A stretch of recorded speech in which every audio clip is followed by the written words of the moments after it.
Hello friends, and welcome back to another video. So you want to add subtitles to your timeline in DaVinci Resolve?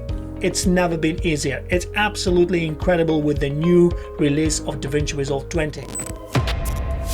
There is a small caveat to this, but we'll get to this a little bit later. This is your timeline. I recommend to add subtitles when you finished editing your project. So you've done your editing, you've done everything. Obviously, this is a clip for YouTube Shorts, and I mean, most of the time you'll want to add subtitles to a short clip, either it's Instagram Reel or YouTube Shorts or TikTok. Now I'm gonna go and press O.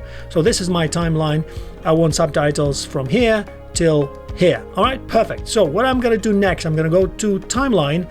I'm gonna scroll to AI Tools and go to Create Subtitles from Audio. Boom, press on it. Everything here, just leave it as it is. If you want more characters on screen, you can do more than 18 per line, or you can do 2 lines if you want. I tend to leave it like this because it's just like it works. And press Create. Once you press Create, depending on your computer, depending on the speed, on the RAM, on your processor as well. I'm using an M2 Max, obviously it's quite fast, but it might take even like 3, 4, 5 minutes depending on the length of your project. So don't be disappointed if it takes longer, because this is absolutely incredible.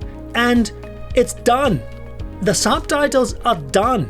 Look at that. It's absolutely incredible. So now they look a little bit boring now. So what you're gonna do next, you're gonna go to Effects, all right? Go to Titles. You might see this, all right? So you've got titles there, you've got Fusion titles. Scroll down when you see subtitles, okay? So this is the simple subtitle, and you go to Animated Subtitles. So you've got this. You can add some more.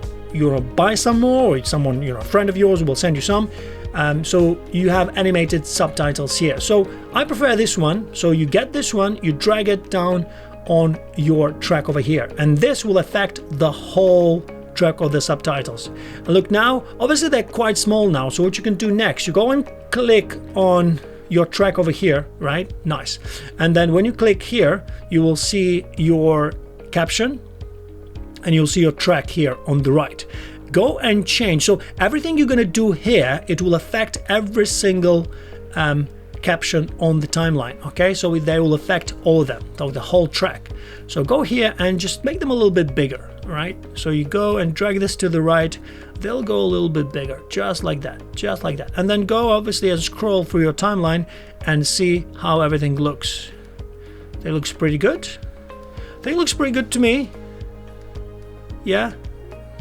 Yeah, that's perfect. Just go and check them quickly. Maybe I'll make them just a slightly smaller so they don't go over, just to be safe.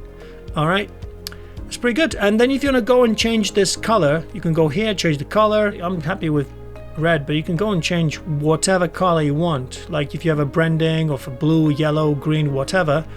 I'm gonna stick it to red because it pops out. And then you can go and change this slant, you see. You can go the roundness, so you can go and change absolutely everything. Even if you want, you can even go and change the font if you want. You see, it's absolutely incredible how it works, and it's so easy. I'm happy with the initial font. I think this is pretty good. So there's one more important thing. When you export your project, just go to here to export, and just make sure you let's say you choose to export in H.265 as you would probably for internet, and then just give it a title, I don't know, like Shorts. Okay, Shorts 2, let's say. Save it on the desktop, I mean save it wherever you want. Very important is to go to Subtitle Settings and make sure the export settings it's toggled on. Otherwise you won't have the subtitles into the clip. So you can have this as a separate file, or you can have it burned into the video, or embedded captions. So it's totally up to you what you want to do, but I tend to burn into the video so I know they're always there. Otherwise you will have to upload them separately on YouTube. You can still do that, it's absolutely fine.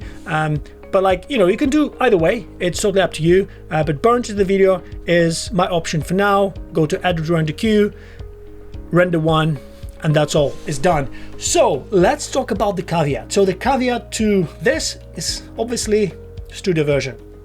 This is only available for studio version. But guys, I'm getting so frustrating, and I'm getting mad sometimes when DaVinci Resolve for £300 or 300 quid, wherever you are, it offers you so much, and people complain. Well, go and use CapCut and pay 10-15 bucks every single month and see how much it's going to add up to in 10-15 years time.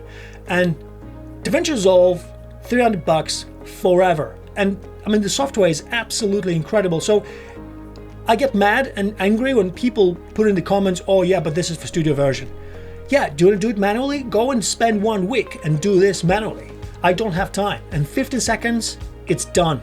How much is your time worth? All right.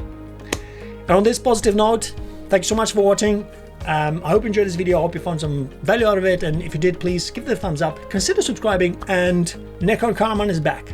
Take care. I'll catch you guys in the next one. All the best. Bye-bye.